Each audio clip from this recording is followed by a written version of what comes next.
சோத்திரம் சோத்திரம் ஆண்டவரே கத்த நல்லவர்.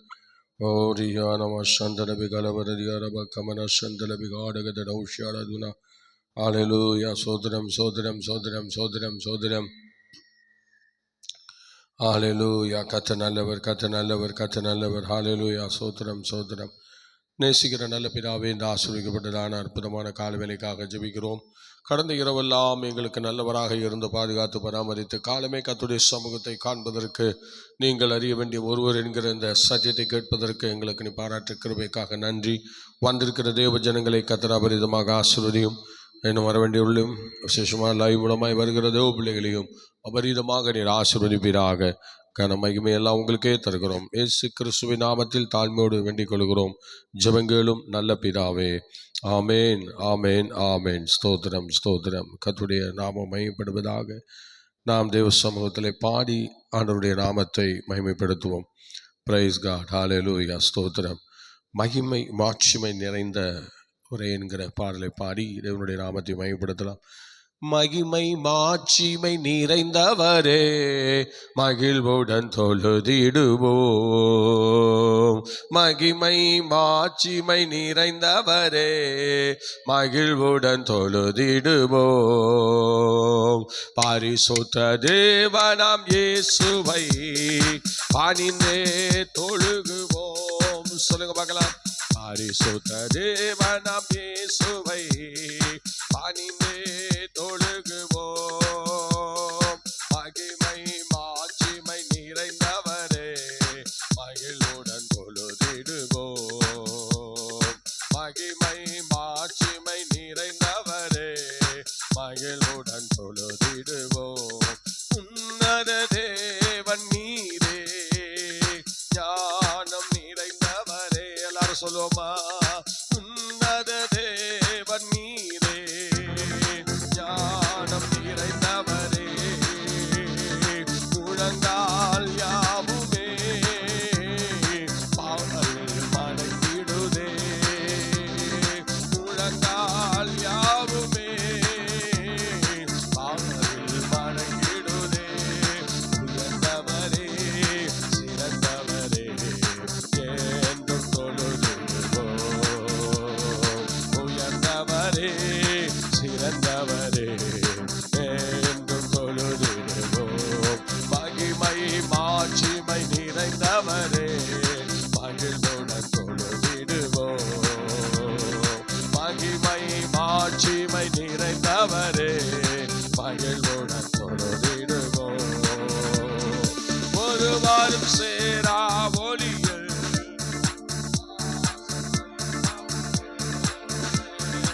ஒருவரும் சேரா ஒளியில் வாசம் செய்பவரே. ஒழுகினை தந்துமே இதயத்தில் வாசம் செய்யும். ஒழுகினை தந்துமே இதயத்தில் வாசம் செய்யும். ஒளி நிறைவே அருள் நிறைவே என்றும் தொழுதிடுவோம். சொல்லுங்க பார்க்கலாம். ஒளி நிறைவே அருள் நிறைவே என்றும் தொழுது. எல்லாரும் கிளாக் பண்ணி சொல்லுவோமா? மகிமை மாட்சிமை நிறைந்தவரே மகிழ்வோட. எல்லாம் நல்லா கை தட்டலாமே. மகிமை மாட்சிமை நிறைந்தவரே மகிழ்வோடன் தொழுதிடுவோம். பரிசுத்த தேவன் நீரே பாதம் பணிந்திடுவோம். பரிசுத்த தேவன் நீரே பாதம் பணிந்திடுவோம். காலுவிய நிறத்தினிலே சத்திய தேவன் நீரே. காலுவிய நிறத்தினிலே சத்திய தேவன் நீரே. கனமகிமை செலுத்திய நாம் என்றும் தொழுதிடுவோம். கனமகிமை செலுத்திய நாம் என்றும் தொழுதிடுவோம். மகிமை மாட்சிமை நிறைந்தவரே மகிழ்வுடன் தொழுதிடுவோம். மகிமை மாட்சிமை நிறைந்தவரே மகிழ்வுடன் தொழுதிடுவோம்.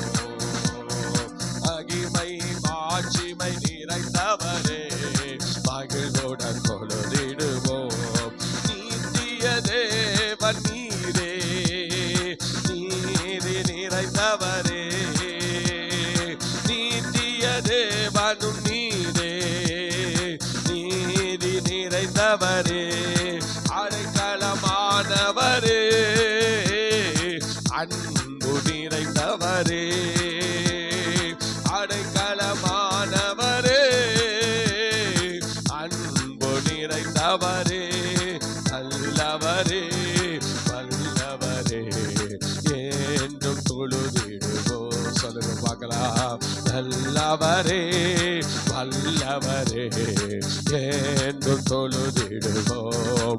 மகிமை மாட்சிமை நிறைந்தவரே மகிழ்வுடன் தொழுதிடுவோம். மகிமை மாட்சிமை நிறைந்தவரே மகிழ்வுடன் தொழுதிடுவோம். பரிசுத்த தேவனாம் இயேசுவை பணிந்தே தொழுகுவோம். பரிசுத்த தேவனாம் இயேசுவை பணிந்தே தொழுகுவோம். மகிமை மாட்சிமை நிறைந்தவரே மகிழ்வுடன் தொழுதிடுவோம். மகிமை மாட்சிமை நிறைந்தவரே மகிழ்வுடன் தொழுதிடுவோம். ஆராதனை நாயகன் நீரே, ஆராதனை வேந்தனும் நீரே, ஆராதனை நாயகன் நீரே, ஆராதனை வேந்தனும் நீரே. ஆயுள் முடியும் வரை உம்மை தொழுதிடுவே. ஆயுள் முடியும் வரை உம்மை தொழுதிடுவே. ஆராதனை நாயகன் நீரே, ஆராதனை வேந்தனும் நீரே, ஆராதனை நாயகன் நீரே, ஆராதனை வேந்தனும் நீரே. மாந்தர்கள் போற்றிடும் தெய்வம் மகிமையின் தேவன் நீரே. மாந்தர்கள் போற்றிடும் தெய்வம் மகிமையின் தேவன் நீரே. உலகால் யாவும் வணங்கிடுவே, மகிழ்வுடன் துதித்திடுவே. உலகால் யாவும் முடங்கிடுவே, மகிழ்வுடன் துதித்திடுவே. ஆராதனை நாயகன் நீரே, ஆராதனை வேந்தனும் நீரே. சொல்லுங்க, ஓ ஆராதனை நாயகன் நீரே, ஆராதனை வேந்தனும் நீரே. ஆயிரம் பேர்களில் சிறந்தோம் ஆண்டவர் இயேசு நீரே. ஆயிரம் பேர்களில் சிறந்தோம் ஆண்டவர் இயேசு நீரே. பிடிவல்லியே எந்த பிரியம் நீரே, எந்தெந்து தொழுதிடுவே. பிடிவல்லியே எந்த பிரியம் நீரே, எந்தெந்து தொழுதிடுவே. ஆராதனை நாயகன் நீரே, ஆராதனை வேந்தனும் நீரே, ஆராதனை நாயகன் நீரே, ஆராதனை நீரே.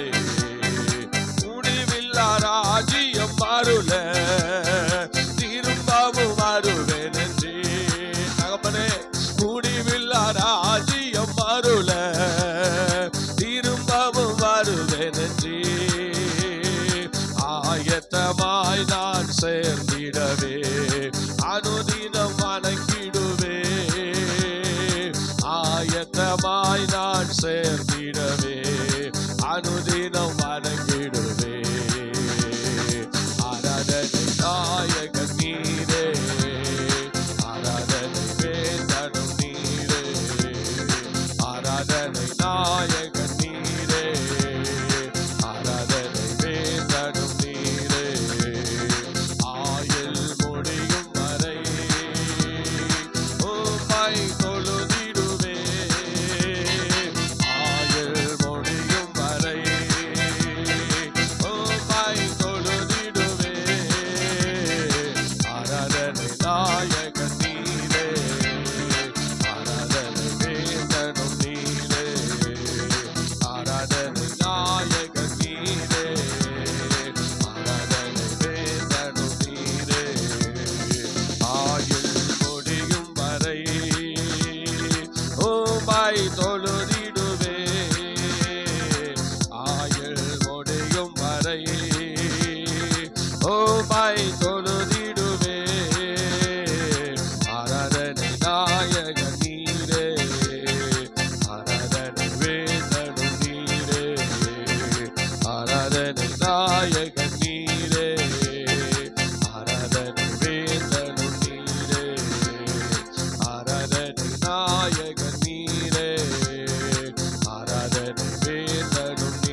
அருள திரும்பவும் வருவேன் என்று முடிவில்லா ராஜ்யம் அருள திரும்பவும் வருவேன் என்று ஆயத்தமாய் நான் சேர்ந்திடவே அனுதினம் வணங்கிடுவே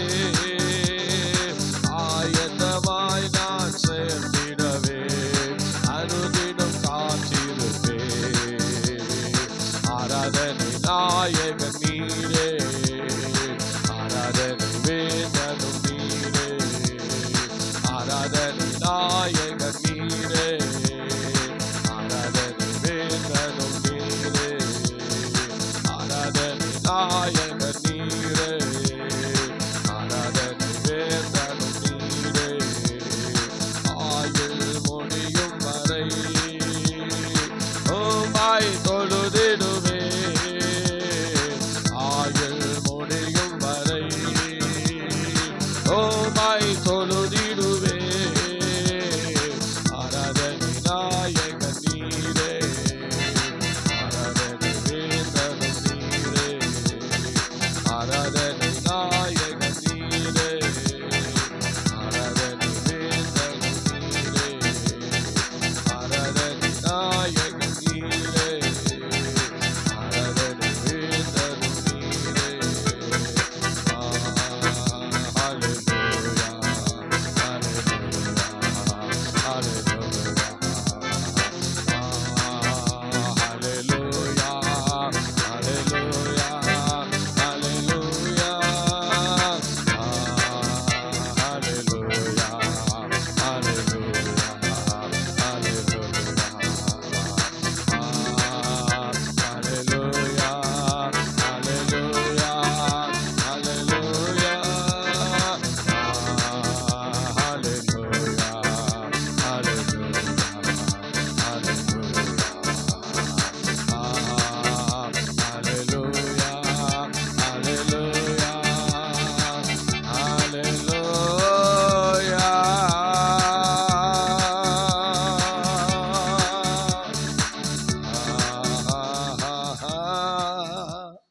Hallelujah.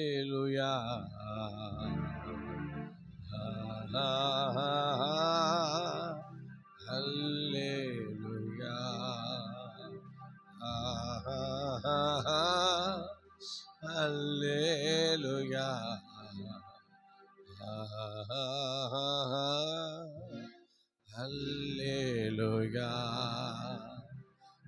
காலையிலே புது கிருபை என் மேலே அமர்ந்திடனோ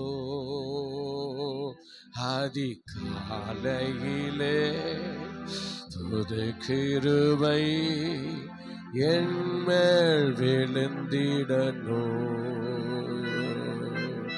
காலையிலே புது கிருபை என் மேல் அமர்ந்திடனோ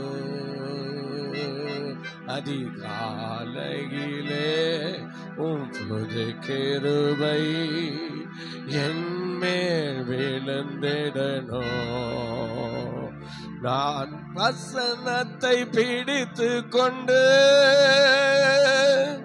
சுடர்கள் போல் நான் பிரகாசித்திட உம் வசனத்தை பிடித்து கொண்டு ஓ சுடர்களை போல் நான் பிரகாசித்திட உம் வசனத்தை பிடித்து கொண்டு நான் பகலெல்லாம் வாழ்ந்திடவே உம் வசனத்தை பிடித்து கொண்டு இந்த பகலெல்லாம் வாழ்ந்திடவே காலையிலே புது கிருபை என் மேல் அமர்ந்திடனோ அதிகாலையிலே புது கிருபை என் மேல் விழுந்திடனோ என் வார்த்தையாலே என் பார்வையாலே என் வார்த்தையாலே என் பார்வையாலே உம்மையே வெளிப்படுத்த உம்மையே வெளிப்படுத்த உம்மையே வெளிப்படுத்த நான் உம்மையே வெளிப்படுத்த காலையிலே புது கிருபை என் மேல் அமர்ந்திடணும் அதிகாலையிலே கிருபை என் மேல் விழுந்திடணும் ஐயா என் மேல் விழுந்திடணும் ஐயா என் மேல் விழுந்திடணும். Thank you Lord. Hallelujah. காலைதோறும் உடைய கிருபை புதிதாக இருக்கிறது அல்லவா? அந்த புது கிருபையில கொஞ்சோண்டு இந்த வேலையில எங்க மேல அமர பண்ணும்படியாக விசேஷமாக அந்த அதிகாலை வேலையில எங்களோடு உங்களுடைய கிருபையை இறங்க பண்ணும்படியாக இந்த காலை பொழுது உங்க கையில் அர்ப்பணிக்கிறோம். இயேசுவின் நாமத்தில் பிதாவே, ஆமென். அல்லேலூயா. ஆண்டவருடைய நாமம் மகிமைப்படுவதாக. இந்த காலவேளையிலே நாம் தெய்வ சமூகத்திலே வந்திருப்பது நமக்கு ஒரு பெரிய ஆசீர்வாதம். அல்லேலூயா. நாம் படிக்கலாம் இந்த நாளிலே சங்கீதம் 115 நாம் வாசித்து தேவனுடைய நாமத்தை மகிமைப்படுத்தலாம். எல்லாரும் எடுத்துக்கொள்ளுங்கள், பார்க்கலாம். சங்கீதம் 115. ஸ்தோத்திரம். அல்லேலூயா. கைகளை உயர்த்தி எல்லாரும் சேர்ந்து ஒரு அலையிலே சொல்லுமா? கைகளை நல்லா உயர்த்துங்க. நிறைய பேர் கை இல்லாதவங்க ரொம்ப கஷ்டப்படுறாங்க. எனக்கு நீ கையை கொடுத்ததுக்கா ஸ்தோத்திரம் என்று சொல்லி ஆண்டவரை மகிமைப்படுத்தலாம். அல்லேலூயா. சார் ஸ்தோத்திரம். ஓகே, தேவனுடைய சமூகத்திலே நாம் வேத வசனத்துக்கு நேராக கடந்து செல்லலாம். படிங்க பார்க்கலாம். ஸ்தோத்திரம். சங்கீதம் 115. ஸ்தோத்திரம். எல்லாரும் எடுத்துக்கொள்ளுங்கள். ஸ்தோத்திரம். இதை இஸ்ரவேல் ஜனங்கள் வாசிக்கிற வண்ணமாக இந்த சங்கீதத்தை நாம் வாசித்து தேவனுடைய நாமத்தை மகிமைப்படுத்தலாம். வெறும் 15ஆம் சங்கீதம், 15ஆம் சங்கீதத்தை எடுத்துக்கொள்வோம். Praise God. ஸ்தோத்திரம். இஸ்ரவேல் ஜனங்கள் எப்படி வாசிப்பாங்க அப்படின்னா, முதல் 1-2 வசனங்களை போதகர் வாசிப்பார். 3, 4, 5 விசுவாசிகள் வாசிக்க. ஸ்தோத்திரம். அல்லேலூயா. ஸ்தோத்திரம். வாசிக்கலாமா? ஃபர்ஸ்ட் நம்ம போதகர் வாசிப்பார். அடுத்தது 3, 4 வசனங்களை விசுவாசிகள் வாசிக்கலாம். கர்த்தாவே, யார் உம்முடைய கூடாரத்தில் தங்குவான்? யார் உம்முடைய பரிசுத்த பர்வதத்தில் வாசம் பண்ணுவான்? உத்தமனாய் நடந்து நீதியை நடப்பித்து மனதார சத்தியத்தை பேசுகிறவன் தானே.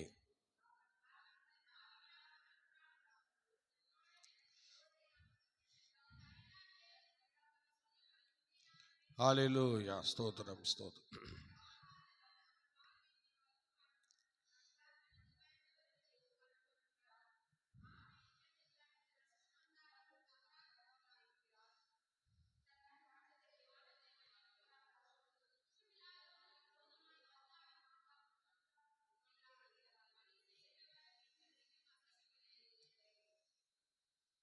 அல்லேலூயா. பிறகாலே ஏசாயா 33ஆம் அதிகாரம் 15ஆம் வசனத்தை போதகர் வாசிக்க. அடுத்தது 16ஆம் வசனத்தை விசுவாசிகள் நீங்கள் சேர்ந்து வாசிக்கலாம். எடுத்துக்கொள்ளுங்கள். ஏசாயா தீர்க்கதரிசன புஸ்தகம் 33, 15 போதகர் வாசிப்பார். 16ஐ நீங்கள் வாசிக்கலாம். நீதியாய் நடந்து செம்மையானவைகளை பேசி இடுக்கண் செய்வதால் வரும் ஆதாயத்தை வெறுத்து பரிதானங்களை வாங்காதபடிக்கு தன் கைகளை உதறி இரத்தம் சிந்துவதற்கான யோசனைகளை கேளாதபடிக்கு தன் செவியை அடைத்து பொல்லாப்பை காணாதபடிக்கு தன் கண்களை மூடுகிறவனோ.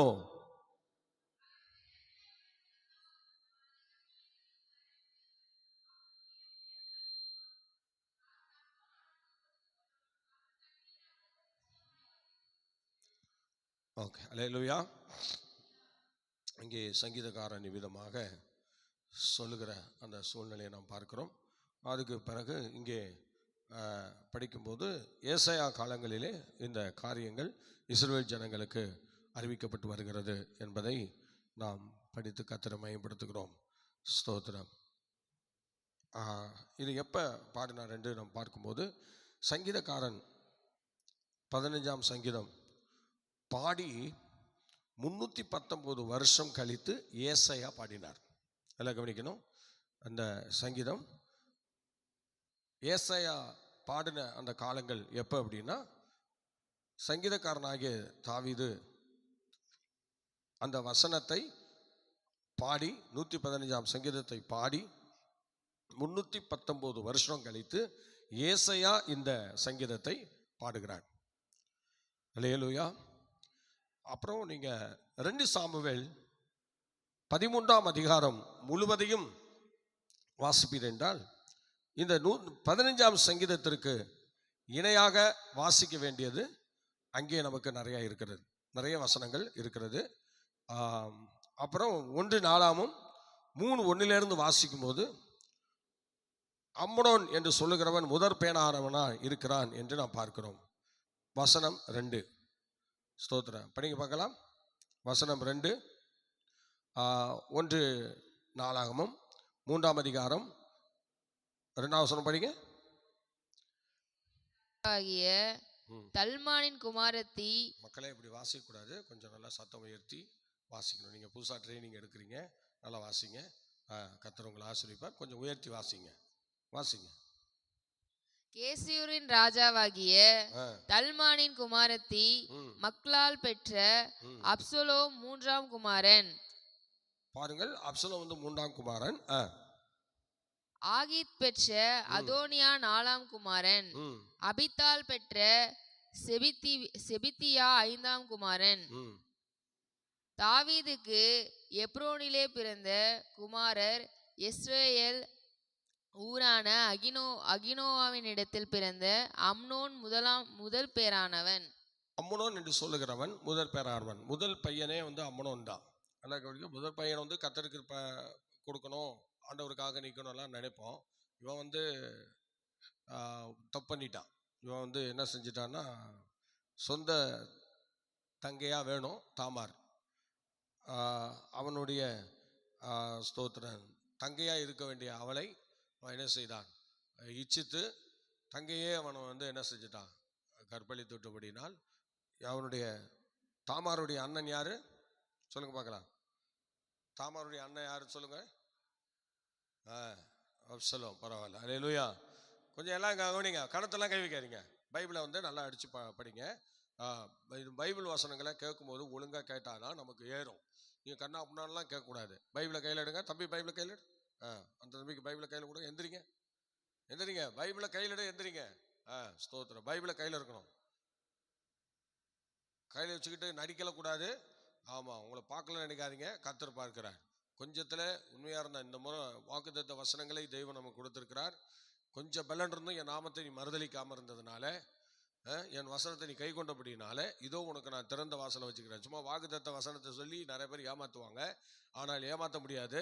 இந்த வசனம் யாருக்கும் பலிக்கும் அப்படின்னா, கொஞ்சம் பலன் இருந்தும் அவருடைய நாமத்தை மறுதலிக்காமல் கர்த்தருக்கு செய்ய வேண்டியதெல்லாம் கரெக்டாக செஞ்சுருக்கணும். அப்புறம் வசனத்தை கை கொண்டிருக்கணும். இதெல்லாம் செய்யாமல் திறந்த வாசல் எனக்கு இருக்குன்னு யாரும் ஏமாந்து போகாதீங்க. திறந்த வாசல் எல்லாருக்கும் கிடைக்காது. வேத வசனத்தை பின்னாடியும் ஃப்ரண்ட்லையும் சொல்லுகிறதெல்லாம் கொஞ்சம் நல்லா கவனிக்கணும். கவனித்து அதுக்கப்புறம் அந்த வாக்குத்தத்த வசனங்களை எடுத்துக்கொள்ளணும். வாக்குத்தத்த வசனத்தை மாத்திரம் சில எடுத்துக்கொள்வாங்க. நல்லா இருக்கிற எல்லா பாவத்தையும் செஞ்சுவிட்டு எல்லா கீழ்ப்படியாமையும் பண்ணிட்டு வாக்குத்தத்த வசனம் சொன்னீரே ஆண்டவரே, எனக்கு அதை தாரும் ஆண்டவரே, கண்டிப்பாக கிடைக்காது. சோத்திரம். கொஞ்சம் பலன் இருந்தும் என் நாமத்தை நீ மறுதலிக்காமல் இருந்தேன்.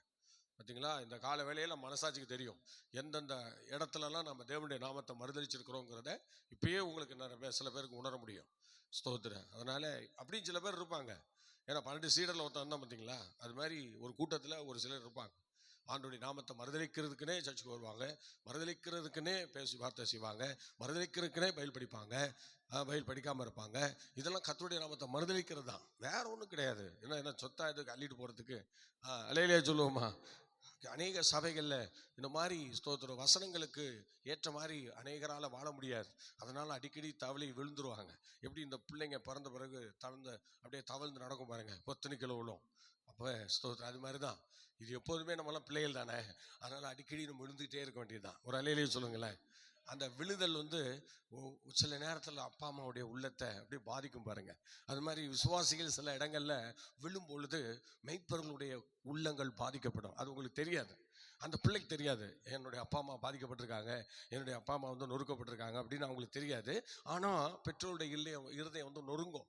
ஐயோ என் பிள்ளை விழுந்துட்டானே, ஐயோ என் பிள்ளை இறங்கிட்டானே சொல்லி அப்படி ஒரு ஆதங்கம் அவங்களுக்குள்ள உருவாகும். அது அந்த சின்ன பிள்ளை குணத்துக்கு தெரியாது. அப்படிதான் இன்னைக்கும் திருச்சபையில மெய்ப்பனுடைய குணத்தை அறியாத விசுவாசிகள் இன்னைக்கு நிறைய சபைகள்ல அப்படியே மரம் போல வளர்ந்துருக்கிறார்கள். மெய்ப்பன் சொல்றது ஒன்னா இருக்கும், அவங்க செய்யறது ஒன்னா இருக்கும். இப்படிதான் சோத்திரம். எப்படி வருகைக்கெல்லாம் போறாங்கன்னு தெரியாது. சோத்திரம். மெய்ப்பனை பின்பற்றாதவர்கள் யாருமே அங்கே போக முடியாது. மெய்ப்பன் வெட்டினாதான் ஆடுகள் சிதறி போன்னு சொல்லி, மெய்ப்பன் உயிரோடு இருக்கும் போதே ஆடுகள் சிதறப்பட்டிருக்கும் நிறைய சபைகளில். சோத்திரம். ஆகவே எனக்கு பிரியமானவர்களே, நீ எந்த இடத்துல ஆண்டவருக்கு முன்பாக விழுந்து போனோம் என்கிறத நீங்கள் நல்லா பார்க்கணும். சார், இப்பொழுது நம்ம காரியத்துக்கு வருவோம். இப்போ இந்த அம்னோன் வந்து செய்த காரியங்கள் வந்து ரொம்ப விருப்பமானது.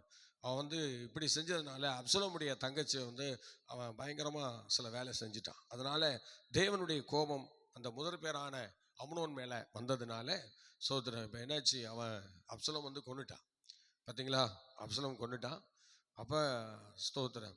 இங்கே தாவீது வந்து ரொம்ப வேதனைப்படுகிறார். ரொம்ப ஸ்தோத்திரம். அந்த சில காரியங்களை நினைச்சு அவர் நொறுங்கி போகிறார். அப்போ இந்த மாதிரி சூழ்நிலையில் தான் இவர் வந்து என்ன செய்கிறார், அந்த மாதிரி காரியங்களை வசனங்களை வாசித்து பாடி தேவனுடைய நாமத்தை மேம்படுத்துகிறார். ஸ்தோத்திரம். பாருங்கள், இவனுடைய கெட்ட ஆலோசனை இவனை எந்த அளவுக்கு தள்ளி போட்டுருச்சு பாருங்க. ஸ்தோத்திரம். அந்த அம்னோனுக்கும் ஒருத்தர் ஆலோசனை கொடுக்குறவர் தான்.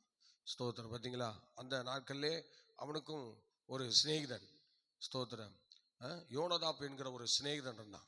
இன்றைக்கும் ஆவிக்குரிய தேவனுடைய பிள்ளைகளுக்கு எங்க முதன்மையாக இருக்க வேண்டியவங்க இன்னைக்கு ஏன் வந்து ஒரு கீழான அனுபவத்துக்கு நேராக போயிட்டு இருக்காங்கன்னா, நமக்கு நிறைய சிநேகிதர்கள் இருப்பாங்க. சோதரன். முதல் பேரானவன் இவன் ரொம்ப நல்லா இருக்க வேணும், அவனும் நல்லா இருந்திருக்கணும். அவனால் நல்லா இருக்க முடியல. காரணம் என்னன்னா, அவனுக்கு சிநேகிதன் கெட்ட கெட்ட சிநேகிதர்களை கொண்டவளாக இருந்தார். கெட்ட சிநேகிதர்கள், நல்ல சிநேகிதர்கள் கிடைக்கல அவனுக்கு. கெட்ட சிநேகிதர்களோட ஐக்கியம் வச்சிருந்தான்.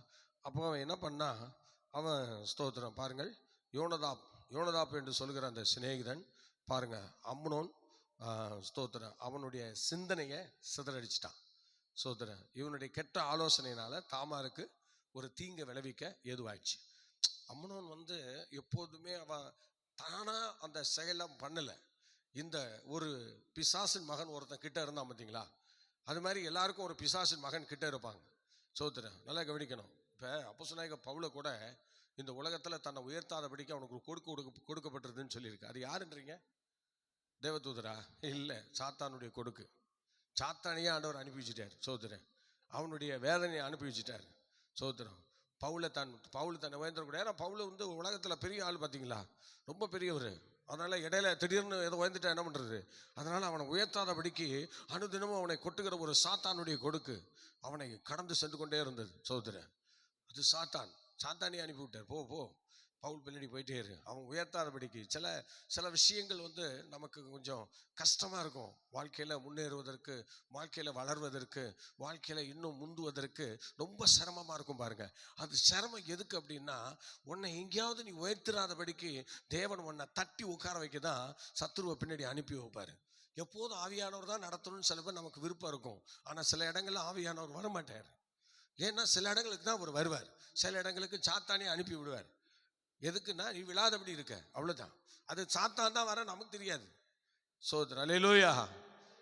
ஆமா, ஸ்தோத்திரம். ஆனா பவுலுக்கு தெரியும், அது அனுதினமும் என்னை கொட்டுகிற சாத்தானுடைய தூதனாய் இருக்கிறது. எப்படி சொல்றாரு பார்த்தீங்களா? அந்த வசனத்தை எடுத்து படிச்சு பாருங்க, எவ்வளவு அருமையா சொல்றாரு பாருங்க. 2 கொரிந்தியர் 12ஆம் அதிகாரம். ஸ்தோத்திரம். எடுங்க பார்க்கலாம். 2 கொரிந்தியர் எடுத்துட்டீங்களா? ஸ்தோத்திரம். ஹல்லேலூயா. Praise God. 12ஆம் அதிகாரத்திலே அவர் சொல்கிறார், அன்றியும் எனக்கு வெளிப்படுத்தப்பட்டவைகளுக்குரிய மேன்மை நிமித்தம் நான் என்னை உயர்த்தாதபடிக்கு என் மாம்சத்திலே ஒரு முள் கொடுக்கப்பட்டிருக்கிறது. என்னை நான் உயர்த்தாதபடிக்கு அது என்னும் கொட்டும் சாத்தானுடைய தூதனாய் இருக்கிறது. அது என்னை கொட்டும் சாத்தானுடைய தூதனாய் இருக்கிறது. சொல்லுங்க பார்க்கலாம், அது எப்படி இருக்கிறது? என்னை கொட்டும் சாத்தானுடைய தூதனாய் இருக்கிறது. சில மாமியாளுக்கு சில மருமகள் சாத்தானா வந்து சேர்ந்திருக்கும். சில மருமகளுக்கு சாத்தானா சில மாமியாரை கொடுத்துருப்பாரு.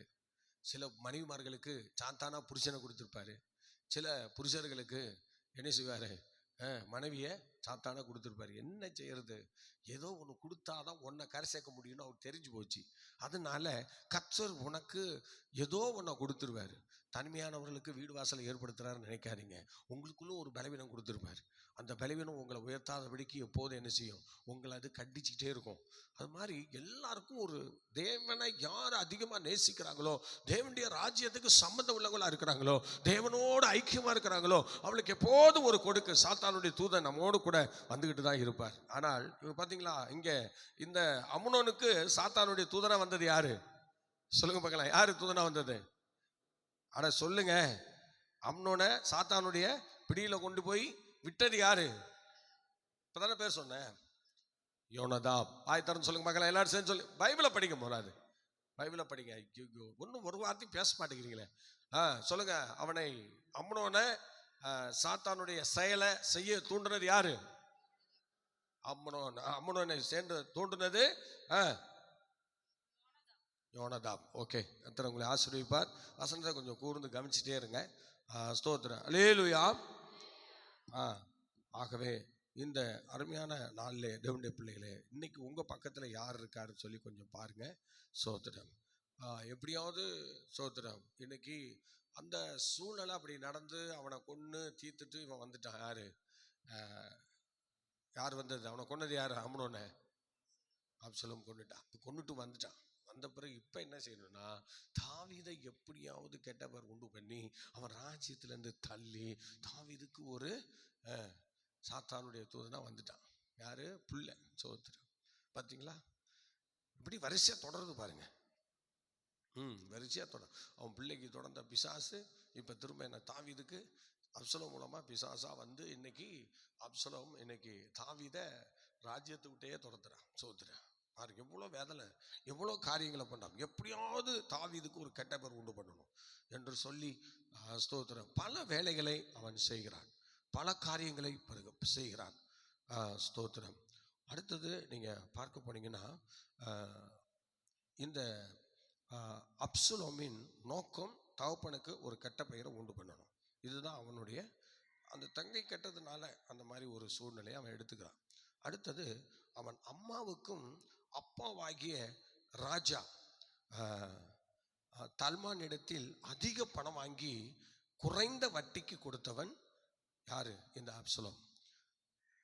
அவன் சொந்தத்திலேயே பணத்தை வட்டிக்கு வாங்கி அதை குறைந்த இடத்துல பல இடங்களுக்கு வட்டிக்கு கொடுத்து அதுல வளர்ந்தவன் தான் யாரு? இந்த அப்சலோம். அப்சலோம் அப்படி வளர்ந்தவன்.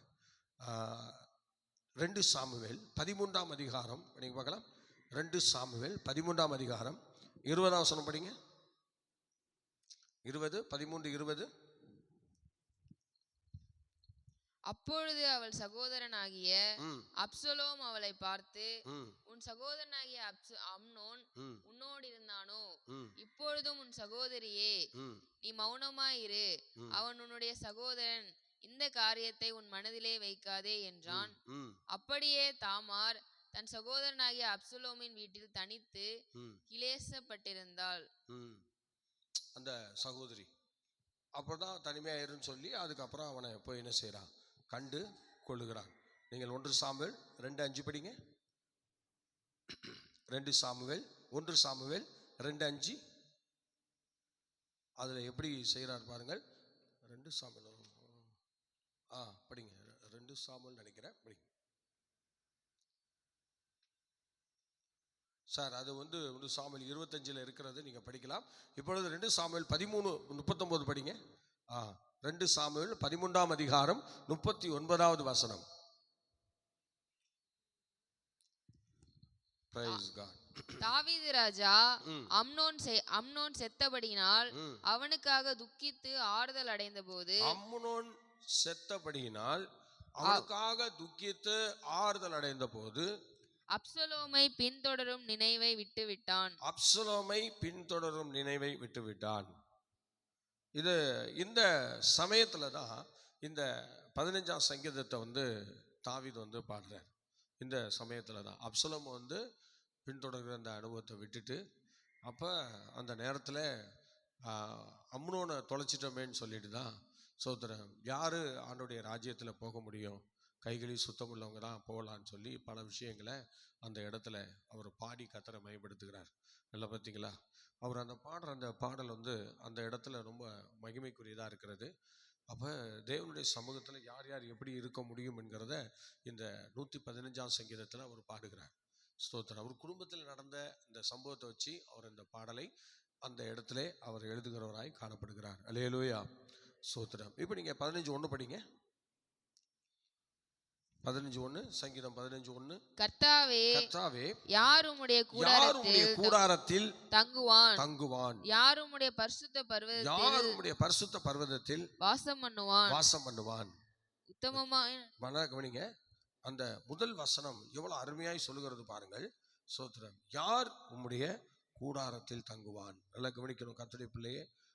யார்? கர்த்தாவே, யார் உம்முடைய கூடாரத்தில் தங்குவான், யார் உம்முடைய பரிசுத்த பர்வதத்தில் நிலைத்திருப்பான், வாசம் பண்ணுவான் என்று சொல்கிறார்.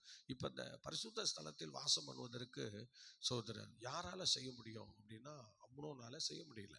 அம்னோன் வந்து அவன் அந்த மாதிரி குற்றத்தில் ஈடுபட்டதுனால அவனுக்கு அந்த சேஃப்டி பாதுகாவலை இழந்துட்டான். அல்லேலூயா. பார்த்தீங்களா? அந்த மாதிரி சில காரியங்களை ஸ்தோத்திரம். தேவ சமூகத்தில் எப்போதுமே தேவனுடைய பிள்ளைகள் ரொம்ப எச்சரிக்கையாக இருக்கணும். இப்போல்லாம் வந்து சர்வசாதாரணமாக போச்சுங்க. ஸ்தோத்திரம். ஊழியக்காரங்களுக்கும் சர்வசாதாரணமாக போச்சு, விசுவாசிகளுக்கும் சர்வசாதாரணமாக போச்சு. விசுவாசிகளும் திருச்சபைக்கு வரும்போது எல்லாம் காதல் பண்ணிட்டு அதை பண்ணிட்டு இதை பண்ணிட்டு, இப்பயும் சபைகளில் நிறைய சபைகளில் இப்போ காதல் தான் நடக்குது. ஸ்தோத்திரம். காதல் தான் நடக்குது. சபையில் இருந்து கொண்டே செல்லை நோண்டுவாங்க, எல்லாம் பண்ணுவாங்க. சபையில் இருந்து கொண்டே காதல்கிட்ட பேசுவாங்க. பொல்லாத பேய் இன்னைக்கு சபையெல்லாம் கெடுத்து வச்சிருக்கான். சோதரன். பார்த்தீங்களா? தாவீது அதை நினச்சி ஏங்குறார். அவன் அந்த அம்னோன் அந்த காரியத்தை பண்ணதுனால அவன் இன்னைக்கு செத்து தொலைஞ்சு போயிட்டான். சோதரன். அதனால தேவ சமூகத்தை இன்னைக்கு பாழாக்கிட்டாங்க. எல்லாம் பாழாக்கிட்டாங்க, அருவருப்பாக்கிட்டாங்க. அதனால இன்னைக்கு தேவ சமூகம் வந்து தேவ மகிமை இழந்து நிற்கிறது. சோதரன். ஆண்டவருடைய சாயலை மனுஷன் இழந்துட்டான், ஆண்டுடைய கிருபையை இழந்துட்டான். இப்போ ஆண்டுடைய சமூகத்திலையும் நிறைய விஷயங்களை இழந்துட்டாங்க. எல்லாரும் இப்போ பார்த்தீங்கன்னா ஒரு கெட்ட எண்ணம் நிறைய பேருக்குள்ள இன்னைக்கு வளர்ந்து வருகிறார். சோதரன். ஒரு நல்ல பிள்ளைகளை பார்க்கறது சிரமமாக இருக்கிறது. திருச்சபைகளில் வந்த பிறகு கூட அவங்கள வந்து ஒரு நல்ல வாலிபனாக, நல்ல வாலிப பிள்ளையாக அவங்கள உருவெடுத்து கொண்டு வர்றது ரொம்ப ரொம்ப சிரமமாக இருக்கிறது. ஒரு நல்ல சூழ்நிலையில் வளர முடியலை. எப்படியாவது ஏதாவது ஒரு குறையில் போய் அகப்பட்டு விடுகிறார்கள். சோதரன். அகப்பட்டு இன்னைக்கு திருச்சபைக்கு கலங்க வச்சு தங்களுடைய வாழ்க்கையை உருப்படாமல் ஆக்கி சோதரன். இந்த அம்னோன் பாருங்க, முதற் பலனாக இருக்க வேண்டியவன் இன்னைக்கு எங்கே போய் முடிஞ்சிருச்சு பாருங்க, எங்கே போய் முடிஞ்சிருச்சு. அதனால் அநேகருடைய வாழ்க்கை இன்னைக்கு கவலைக்கிடமாக தான் இருக்கும். யாருடைய வாழ்க்கையிலும் கர்த்தர் கடைசி வரை இருப்பார், அவங்கள நடத்துவாருங்கிறதுக்கு வாய்ப்பே கிடையாது. சோதரன். நிறைய தான் வெட்டின குழியில் தாங்களே விழுந்து இப்போ எல்லாம் தவிச்சிக்கிட்டு இருக்கிறாங்க. சோதரன். ஆகவே பிரியமானவர்களே, தேவ சமூகத்தில் வந்தால் ஒழுங்காக இருக்கலான்னு சொல்லி பார்த்தா, தேவ சமூகத்தில் வந்த பிறகும் பிசாசு அவங்களை விடாமல் துரத்தி என்ன செய்கிறான், பலவிதமான நூதன குறைபாடுகளை செய்ய வச்சு இன்னைக்கு கர்த்தருடைய சமூகத்தை விட்டு எல்லாத்தையும் பிரித்து வைக்கிறான். இது சாத்தானுடைய முழு தந்திரம். சோதரன். அதனால தான் சில உபத்திரவத்தை ஆண்டவர் சில பேருக்கு கொடுத்து உருவாக்கி இருப்பார். என்னுடைய காலங்களில் இந்த உபத்திரவம் எனக்குள்ள நிறைய உபத்திரவங்கள் இருந்தது. ஆனால் இந்த உபத்திரவத்தை குறித்து நிறைய நான் அழுவேன், கதறுவேன். ஆனால் அந்த உபத்திரவங்கள் எதுக்காகன்னு அப்புறம் தான் எனக்கு தெரிஞ்சது. என்னை உருவாக்குவதற்கு தான் இவ்வளோ பெரிய உபத்திரவம் என்று சொல்லி. சோதரம். அந்த நாட்களிலே, நான் அந்த செயலாற்றுகிற நாட்களிலே எனக்கு தெரியலை. நான் இருந்த சபைகளில் குறைகள் நடக்காமல் இல்லை, நிறைய நடந்திருக்கிறது. எனக்கே தெரியாது. யார் யார் நல்லவங்க மாதிரி என்கிட்ட எல்லாரும் பழகுவாங்க. ஆனால் அவரிடத்துல பயங்கரமான குறைகள்லாம் நடந்திருக்கும், நிறைய பிரச்சனை நடந்திருக்கும். இது எனக்கு சுத்தமாக தெரியாது. ஏன்னா என் குறை எனக்கு வந்து நான் என் வேலையை உண்டு, என் வெட்டி உண்டு, நான் போயிட்டே இருப்பேன். யாருடைய விஷயத்தை நான் தலையிட மாட்டேன். ஆனால் இப்போ உள்ள விசுவாசிகள்லாம் நான் கவனிங்களேன், இப்போ உள்ள விசுவாசிகள்லாம் என்ன பண்ணுறாங்கன்னா அடுத்த விஷயத்தில் தான் ரொம்ப தலையிடுறாங்க. என்னமோ இவங்க ரொம்ப பர்ஃபெக்ட் மாதிரியும், இவங்க ரொம்ப அப்படியே பரிசுத்தவான் மாதிரி, பரிசுத்தவாட்டி மாதிரியும் அநேக விஷயங்களில் நுழைந்து அவங்கள வந்து பெருசாக ஒரு படம் எடுத்து அவங்கள ஒரு பெரிய நிலையில கொண்டு வரதுக்கு இவங்க பாடுபடுறாங்க. ஆனால் இவங்க யாருன்னு தெரிஞ்சா ரொம்ப வேதனைக்குரியது. ஆகவே எனக்கு பிரியமானவர்களே, இன்னைக்கு நிறைய எல்லாம் மாறி போச்சு. ஆகவே எங்கள் காலங்களில் அப்படி இல்லை. கர்த்தர் எனக்கு கொடுத்த வேலைகளை ஊழியங்களை நான் சரியாக பார்த்துட்டு ஊழியக்காரங்க என்ன சொல்கிறாங்களோ அதை கேட்டுட்டு நான் ஒரு பாதத்திலே விழுந்து கிடப்பேன். எனக்கு ஊழியக்காரனை விட்டால் ஒன்றும் தெரியாது, அடுத்த ஊர் கூட தெரியாது. ஏன்னா நல்லா வளர்கிற வயசில் தேவசமூகத்தில் போய் சேர்ந்துட்டேன். அதனால் கர்த்தருடைய சமூகம் தான் எனக்கு தெரியும், முழங்கால் ஜெபம் தான் எனக்கு தெரியும், சோதரம் பைபிளை படிக்கிறது தான் எனக்கு தெரியும், பாஸ்டர் சொல்கிறத கேட்க தான் எனக்கு தெரியும். வேற எந்த கேப்பும் எனக்கு கிடையாது. யாவன் வீட்டுக்கு போக மாட்டேன், யார் சொல்லியும் கேட்க மாட்டேன். பாஸ்டர் அனுமதி இல்லாமல் ஒரு விசுவாசி வீட்டுக்கு போக மாட்டேன். இது வரைக்கும் போனதில்லை. 42 வருஷம் ஆச்சு. ஒரு விசுவாசி வீட்டுக்கு எங்கள் பாஸ்டர் கேட்காம நான் போனதில்லை. சோத்திரம். இப்பயும் ஒரு தலைமை சபைக்கு கீழே தான் நான் இருக்கேன். எங்கள் பாஸ்டருடைய அனுமதி இல்லாமல் எந்த பிலீவர்ஸ் வீட்டுக்கு நான் போக மாட்டேன். சோத்திரம். ஆகவே இப்பயும் ஸ்தோத்திரம், என்னுடைய விசுவாசி வீட்டுக்கு தான் நான் கடந்து சென்று அவங்கள பார்த்து ஜெபித்து வருவேனே தவிர அடுத்த விசுவாசி வீட்டுக்கு நான் போகிறதில்லை, காணிக்க வாங்குறதும் இல்லை. சோத்திரம். ஆனால் இன்னைக்கு அப்படி ஊழியக்காரர்கள் இல்லை. நிறைய இடங்களில் யார் வீட்டுக்கு போனாலும் சரி, யார் காணிக்க கொடுத்தாலும் சரி, பொட்டு வாங்கி போட்டுக்குவாங்க. சோத்திரம். இன்னைக்கு கன்வென்ஷன் ஸ்பீக்கராக போகிறேன், பெரிய பெரிய மீட்டிங்ஸில் பேசுகிறேன். ஆனால் எந்த திருச்சபையில் யார் எவ்வளோ காணிக்க கொடுத்தாலும் அதை அப்படியே சோத்திரம் போதகர் கையில் கொடுத்துட்டு வந்துடுவேன். எந்த காசையும் நான் இச்சிக்க மாட்டேன். இது வரைக்கும் கர்த்தர் எனக்கு கொடுத்த கிருபை. என்னுடைய உழைப்பில் எனக்கு கிடைக்காத காசை எனக்கு நான் விரும்ப மாட்டேன். நான் உழைச்சாதான் எனக்கு சம்பளம். நான் உழைக்காத எந்த பைசாவும் என் வாழ்க்கையில் வந்ததில்லை, திரும்ப நான் வர விட மாட்டேன். அப்படிப்பட்ட நிலைமையில கர்த்தர் இன்று வரை என்னை கர்த்தருக்குள்ளே நடத்தி கொண்டிருக்கிறார். தேவையில்லாத விஷயத்துல நம்ம தலையிடக்கூடாது, அடுத்தவங்க விஷயத்துல நம்ம தலையிடக்கூடாது. ஆகவே எனக்கு அன்பான தேவனுடைய பிள்ளையே, இங்கே பார்த்தா இங்கே ஸ்தோத்திரம், இந்த சங்கீதக்காரன் இவ்வளோ காரியங்களை நினைச்சு பாடி புலம்பி தீர்க்கிறார். சங்கீதக்காரனாகிய தாவீது. சோத்திரம். முதல் பேரான குமாரனா இருக்க வேண்டிய அம்னோன் இன்னைக்கு பலி ஆயிட்டான். சோத்திரம். இன்னைக்கும் அநேக விசுவாசிகள் சபைகளில் இருந்து நீங்கள் தேவையில்லாத விஷயங்களை தலையிடுறதுனால சீக்கிரத்திலே சத்ரு உங்களை பலியாக சாத்தான் எடுத்துக்கொள்கிறான். அதனால நீங்கள் ஆண்டவரை விட்டு பின்வாங்கி போகவும், சபையை விட்டு போகவும், உலகத்தை தேடி நாடி ஓடவும் இதுக்கெல்லாம் காரணம், நீங்கள் வந்த இடத்துல, நீங்கள் புகுந்த இடத்துல நீங்கள் எப்படி இருக்கணுங்கிறத தெரிஞ்சுக்கணும். அடுத்தவங்க விஷயத்தில் தலையிடுற வரைக்கும் நம்ம ஆவிக்குரிய ஜீவியம் பண்ண முடியாது, ஆவிக்குரிய ஜீவியம் வளராது. நீங்கள் வேணால் நோட் பண்ணிக்கோங்க. எந்த பெரிய ஊழியக்காரனாக இருந்தாலும் சரி, சின்ன ஊழியக்காரனாக இருந்தாலும் சரி, பெரிய விசுவாசியாக இருந்தாலும் சின்ன விசுவாசியாக இருந்தாலும் சரி, ஆனால் உங்களை நல்லா நோட் பண்ணிக்கோங்க. அடுத்தவங்க விஷயத்தில் தேவனுடைய சித்தம் இல்லாமல், தேவனுடைய அனுமதி இல்லாமல் யாரும் தலையிடக்கூடாது. அதை நீங்கள் செய்யும்போது உங்களுக்கு நிறைய வேதனைகளும் போராட்டங்களும் வரும். இங்கே பாருங்கள், இந்த யோனதாப் என்று சொல்லுகிறவன் அவனோட வாழ்க்கையில் குறுக்கிட்டு அவன் வாழ்க்கையே அழிச்சிட்டான். பாருங்கள், வாழ்க்கையே அழிச்சிட்டான். இன்னைக்கு நீங்கள் நல்லது செய்கிற மாதிரி தான் இருக்கும், ஆனால் அது தீமையாக மாறிடும். சோத்திரம். அல்லேலூயா, ஹல்லேலூயா. ஸ்தோத்திரம், சோத்திரம், சோத்திரம், சோத்திரம். ஹல்லேலூயா, ஹல்லேலூயா. அவன் தூங்க முடிஞ்சு எழுப்புங்க. சோத்திரம், ஸ்தோத்திரம், ஹல்லேலூயா. ஆகவே நல்லா கவனிக்கணும். பரிசுத்த ஆவியானவருடைய கரத்தில் உங்களை நீங்கள் ஒப்பு கொடுக்கணும். தேவன் நம்மை நிச்சயமாக நடத்துவார். அதனால் தொடர்ந்து ஜெபிங்க, கிருபையில் பலப்படுங்க, ஆண்டுடைய விருப்பத்தை செய்வதற்கு உங்களை ஒப்பு கொடுங்க. நிச்சயமாக தேவன் உங்களை நடத்துவார். கர்த்தருடைய பிள்ளை, கர்த்தர் நம்மை நடத்துவார். அல்லேலூயா. அது மாத்திரம் இல்லை, நீங்கள் சோத்திரம். அதனால் அவர் புலம்பி தீர்க்கிறார். அடுத்தது நீங்கள் படிங்க பார்க்கலாம். 1 நாளாகமம் 22:1 படிங்க. சீக்கிரம் படிங்க. 1 நாளாகமம் 22ஆம் அதிகாரம் 1. 1 நாளாகமம் 22ஆம் அதிகாரம் 1. அப்பொழுது தாவீது, தேவனாகிய கர்த்தருடைய ஆலயம் இருக்கும் ஸ்தலம் இதுவே, இஸ்ரவேல் பலியிடும் சர்வாங்க தகன பலியிடம் இருக்கும் ஸ்தலமும் இதுவே என்றான். ஸ்தோத்திரம். அல்லேலூயா. பாத்தீங்களா, இதை என்ன சொல்லுகிறார்? திரும்ப படிங்க. அப்பொழுது தாவீது. அப்பொழுது நீங்க படிக்கிறதே எனக்கு ரொம்ப கஷ்டமா இருக்கும், கொஞ்சம் வேகமா படிக்கணும். எனக்கு அப்பதான் வேகமா பண்ணாதான் நல்லா இருக்கும். அப்பொழுது தாவீது. அப்பொழுது தாவீது. அப்படி படிக்கல, வாயில என்ன இருக்கு? கொஞ்சம் நல்லா சத்தமா படிங்க. அப்பொழுது தாவீது. படிங்க. அப்பொழுது தாவீது தேவனாகிய கர்த்தருடைய ஆலயம் இருக்கும் ஸ்தலம். ஒரு கிளை ஓல்டு மாதிரி பேசுறாங்க, பாடுறாங்க, என்ன பண்றதுன்னு தெரியல. ஒரு கிளவி கூட அப்படி வாசிக்க மாட்டாங்க, கிளவி கூட சத்தமா வாசிப்பாங்க. ஒரு கிளவி மாதிரி ஆகிட்டாங்க. சரி, அல்லேலூயா. ரொம்ப சந்தோஷம், ஸ்தோத்திரம். பாருங்கள். அப்பொழுது தாவீது. படிங்க.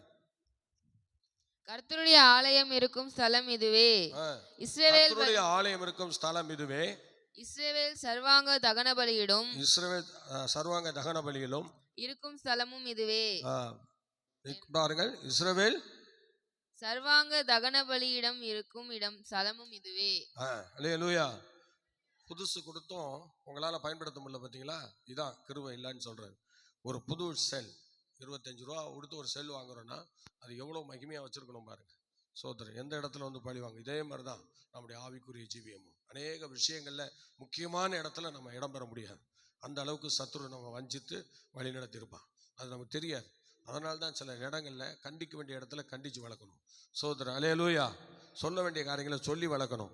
சோதரர் அதில் கொஞ்சம் நம்ம அப்படியே கையிலேருந்து விலகி வெளில ஓடும்போது இந்த மாதிரி சில பாதிப்புகளுக்கு நம்ம சில நேரங்களில் பிரச்சனையாக மாற முடியும். ஆகவே தேவனுடைய பிள்ளை ரொம்ப எச்சரிக்கையாக இருக்கணும். இப்போ இவர் சொல்லுகிறது பாருங்க, என்ன சொல்றாரு? பரிசுத்த பர்வதம் என்பது சீயோன் மலை. சொல்லுங்க, பரிசுத்த பர்வதம் என்று எதை சொல்றாரு?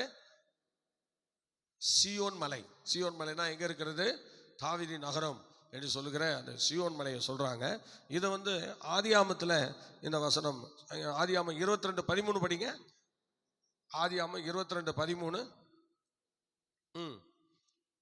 படிங்க பார்க்கலாம். ஆதியாமம் 22:13 இந்த சீயோன் மலை எங்க இருக்கிறது பாருங்க. ஆபிரகாம் காலங்களிலே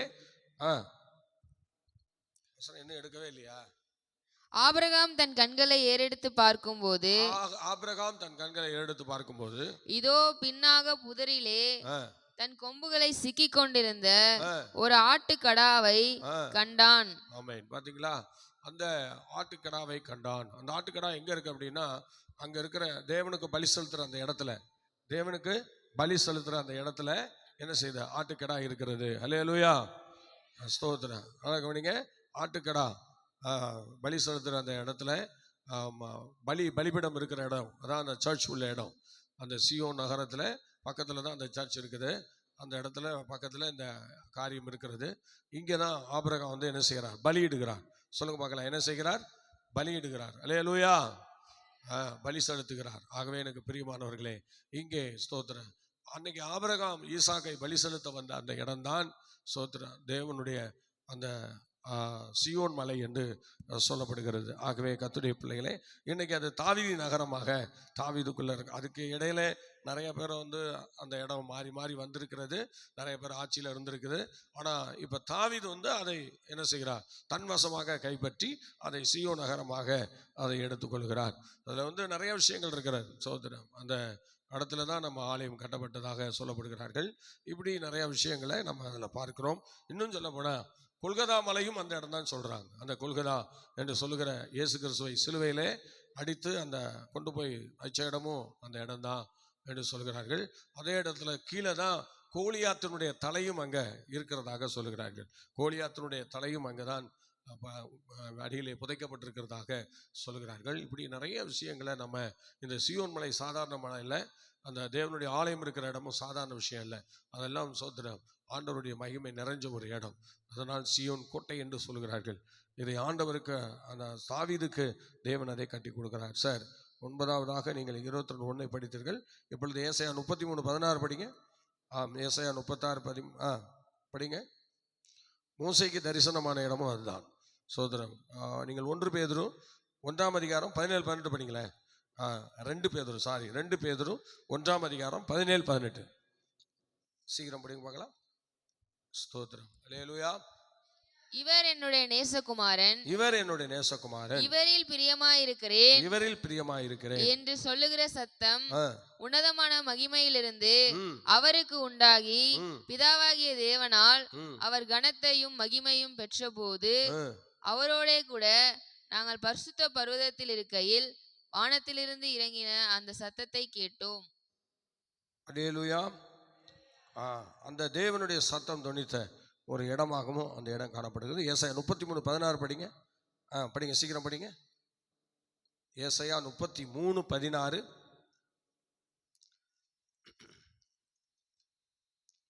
ஏற்கனவே வாசிக்கிறவங்களுக்கு கொஞ்சம் வாயில் கொப்பளம் எல்லாம் வந்துருச்சு, அதனால அவங்க இப்போ வாசிக்கல. மற்றபடி ஸ்தோத்திரம். அவன் உயர்ந்த இடங்களில் வாசம் பண்ணுவான். கன்மலைகளின் அரண் அவனுடைய உயர்ந்த அடைக்கலமாய் இருக்கும். அவன் அப்பம் அவனுக்கு கொடுக்கப்படும். அது சீயோன் நகரத்தை குறித்து அங்க சொல்லுகிறார்கள். 15:1-2 படிங்க பார்க்கலாம். 15ஆம் சங்கீதம். உத்தமமாய் நடந்து படிங்க. 15ஆம் சங்கீதம். உத்தமமாய் நடந்து நீதியை நடப்பித்து மனதார சத்தியத்தை பேசுகிறவன் தானே. மனதார சத்தியத்தை பேசுகிறவன் தானே. உத்தமமாய் நடந்து மனதார சத்தியத்தை பேசு. 119:1 படிங்களேன். சங்கீதம் 119:1 என்ன சொல்ல? உத்தம மார்க்கத்தை, வேதத்தின்படி நடக்கிற உத்தம மார்க்கத்தார் பாக்கியவான்கள் என்று சொல்லப்படுகிறார். அல்லேலூயா. மனதார சத்தியத்தை பேசுகிறோம். இப்பெல்லாம் சும்மா ஏதோ ஒரு பேரளவில் ஆண்டவர் காரியங்களை சில பேர் ஈடுபடுவாங்க. ஆனால் உண்மையிலே சொல்ற மனதார சத்தியத்தை சொல்லுறது என்று சொல்லுறது ரொம்ப கஷ்டமான காரியம். மனதார சத்தியத்தை சொல்லணும், மனதார சத்தியத்தை பேசணும். அதனால மனதார நீங்க ஆசீர்வதிக்கிறது நம்ம ஆண்டவர் தான். மனதார நம்ம வாழ வைக்கிறது நம்ம ஆண்டவர் தான். அல்லேலூயா, ஸ்தோத்திரம். அதனால மனதார சத்தியத்தை பேசுகிறது நீங்கள் 15:2 பார்க்கிறோம். ஏசாயா 33:15 படிங்க. ஏசாயா 33:15. ஏசாயா 33:15. நீதியாய்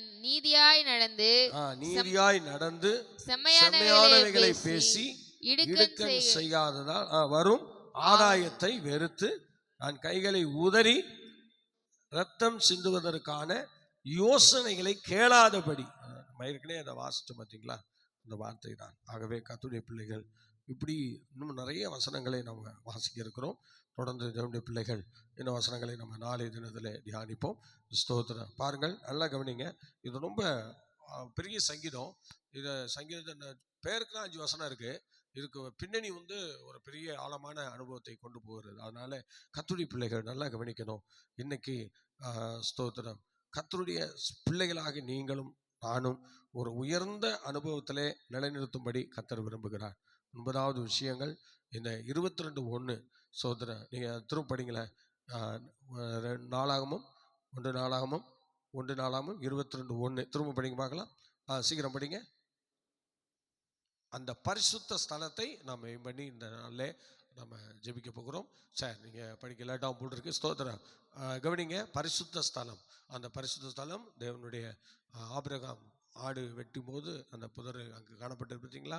அந்த இடத்த பரிசுத்த ஸ்தலம் என்று சொல்லப்பட்டிருக்கிறது. அல்லேலூயா. இன்னும் இந்த பரிசுத்த ஸ்தலத்தை நம்ம இந்த காலம் வரைக்கும் அது எங்கே இருக்குது, எப்படி இருக்குன்னு சொல்லி நாம் தொடர்ந்து நாளைக்கு பார்ப்போம். கர்த்தர் நம்மை ஆசீர்வதிப்பார். எல்லாரும் ஜெபம் பண்ணலாமா? பரிசுத்தமுள்ள நல்ல பிதாவே, இந்த அருமையான கால வேளைக்காக ஜெபிக்கிறோம். இம்மட்டும் எங்களோடு கூட இருந்து இந்த வசனங்களை ஆசீர்வதித்ததற்காக நன்றி செலுத்துகிறோம். தொடர்ந்து உம்முடைய பிள்ளைகள் ஆகிய நாங்கள் தொடர்ந்து உம்முடைய சித்தம் செய்ய ஆண்டவரே ஸ்தோத்திரம். கைகளில் சுத்தமுள்ள ஆண்டவரே, இருதயத்தில் மாசில்லாத ஒரு நல்ல சூழ்நிலை எங்களுக்கு கற்றுக் கொடுங்க. உத்தமமாய் நடக்கிற நல்ல அனுபவங்களை பெற்று ஆண்டவரே நாங்கள் மனதார சத்தியத்தை பேசி கைக்கொள்ள எங்களுக்கு தொடர்ந்து கிருபை செய்யுங்க. விசேஷமாக எங்களை மனதார ஆசீர்வதிக்கிறவங்களுக்கு நாங்கள் கீழ்ப்படிஞ்சு நடக்க கிருபை தாங்க. எல்லா மகிமையும் கனத்தையும் உங்களுக்கே தருகிறோம். இயேசுவின் நாமத்தில் பிதாவே, ஆமேன், ஆமேன், ஆமேன். Okay, God bless you. கர்த்தர் உங்களை ஆசீர்வதிப்பார். மீண்டும் மாலை 7 மணிக்கு சந்திப்போம். God bless you.